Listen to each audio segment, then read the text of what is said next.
Assalamualaikum warahmatullahi wabarakatuh. Perkenalkan, nama saya Nur Alifia Vista, nomor induk mahasiswa 2618128. Saya dari kelas forecasting A dengan dosen pengampu Ibu Alimatus Solihah MPD.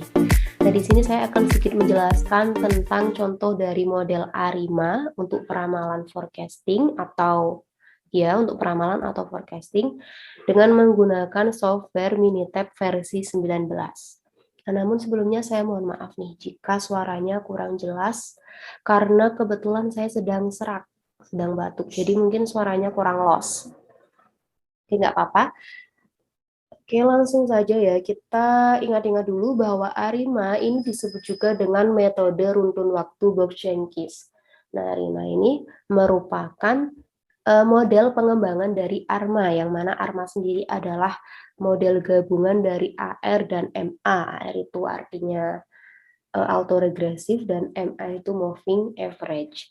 Nah, oke, untuk ARIMA ini sebenarnya sangat baik ketepatannya jika digunakan untuk peramalan jangka pendek.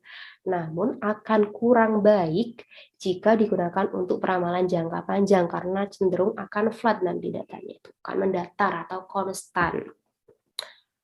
Oke, di sini saya sudah ada data indeks harga konsumen atau biasa disebut Consumer Price Index. Nah, di sini ada periode Januari 2005 sampai Desember 2009.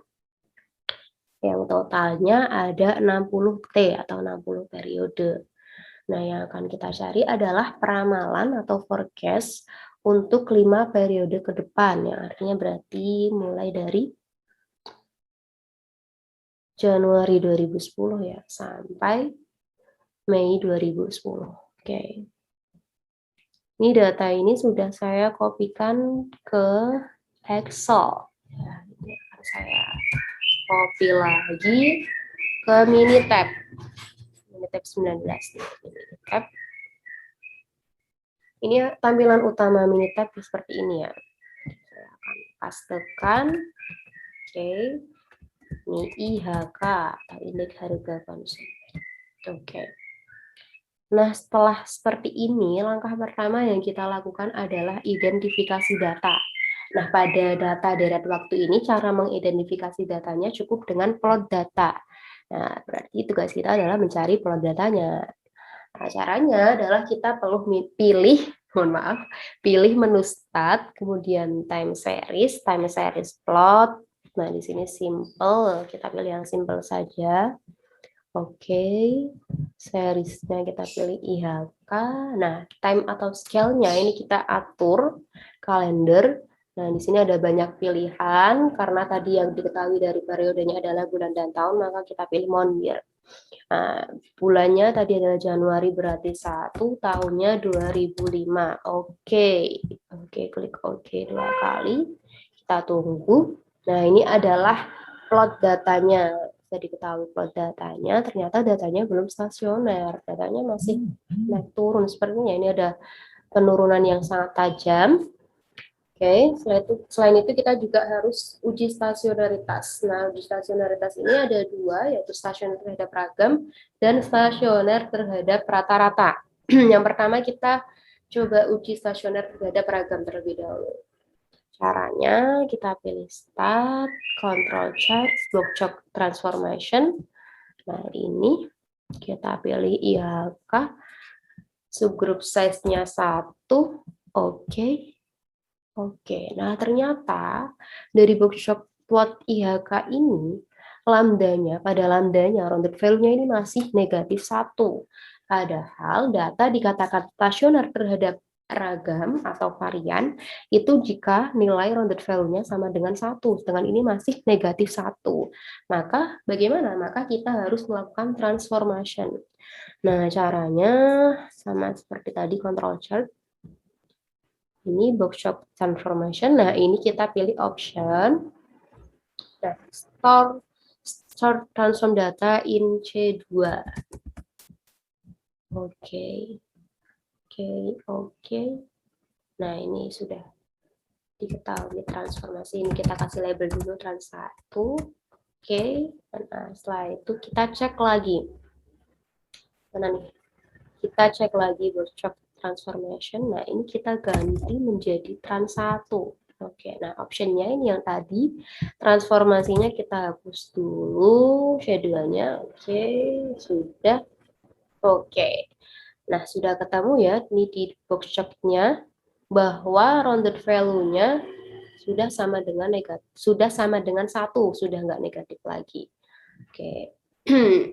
Artinya data ini sudah stasioner terhadap ragam.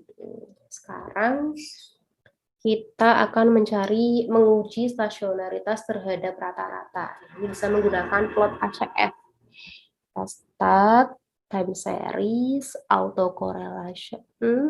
Kemudian seriesnya ini kita pilih trans 1. Kemudian ini kita centang semua saja. Kita pilih OK. Oke. Nah, ternyata dari plot ACF ini ada 4 lag yang keluar dari confidence interval. Padahal data ini dikatakan stasioner terhadap rata-rata jika tidak ada lebih dari 3 lag yang keluar dari confidence interval.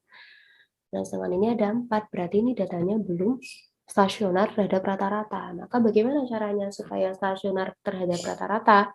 Maka kita harus melakukan differencing. Caranya start, time series, ini ada difference. Nah, oke, ini kita pilih trans 1, store difference in C6, lagnya 1. Oke, ini sudah keluar difference 1. Oke, nah setelah dilakukan difference 1, kemudian kita coba uji lagi stasionernya. Plot ACF-nya ini kita ganti difference 1. Oke. Nah, ternyata setelah dilakukan differencing, pada plot ACF-nya ini sudah tidak ada lag yang keluar dari confidence interval. Artinya bisa dikatakan bahwa data tersebut sudah stasioner dalam rata-rata.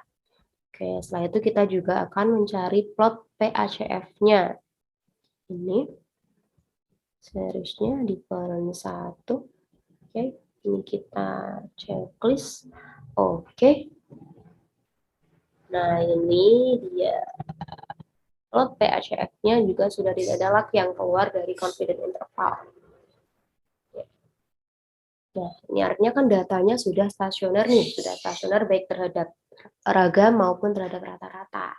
Nah, artinya sudah memenuhi syarat dong, artinya ini sudah bisa dilakukan forecasting. Tapi kita akan mencari dulu model ARIMA yang cocok atau yang signifikan yang akan kita gunakan. Oke. Ada 3 model tentatif pada ARIMA ini, yaitu 110, 011, dan 111. Karena kebetulan tadi difference-nya adalah 1 ya, 1 kali dilakukan difference. Oke, sekarang kita coba model yang 1 dulu. Time series, ini ARIMA terakhir. Oke. Seriesnya kita pilih IHK ya. Ini kita coba yang 110, berarti kan ordo P atau AR-nya 1, kemudian difference-nya tadi 1 juga, kemudian MA-nya ini 0. Kemudian karena kita masih mau mencari model yang signifikan, belum mau melakukan forecast, ini kita checklist-nya kita hilangkan aja. Oke. Ternyata diketahui bahwa P-value-nya ini masih 0,724, yang artinya masih lebih besar dari alfa. Artinya model ini belum signifikan dan tidak bisa kita gunakan. Oke, nggak apa-apa, kita pakai model yang lain.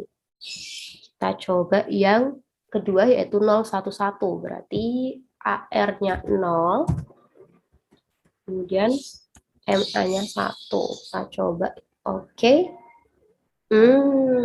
Ternyata di sini P-value-nya juga masih 0,716, masih lebih besar dari alfa. Oke. Nggak apa-apa, kita coba model yang terakhir, yaitu AR-nya 1, MA-nya juga 1. Oke, kita oke. Mana nih? Oke, ternyata kalau kita menggunakan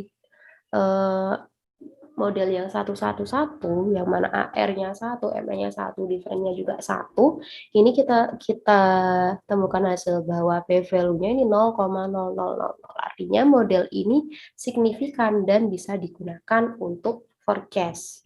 Oke, langsung saja kita lakukan perhitungan forecast-nya, start, kemudian time series, A5, nah ini masih tetap ya, seriesnya IHK 111, nah ini kita forecast.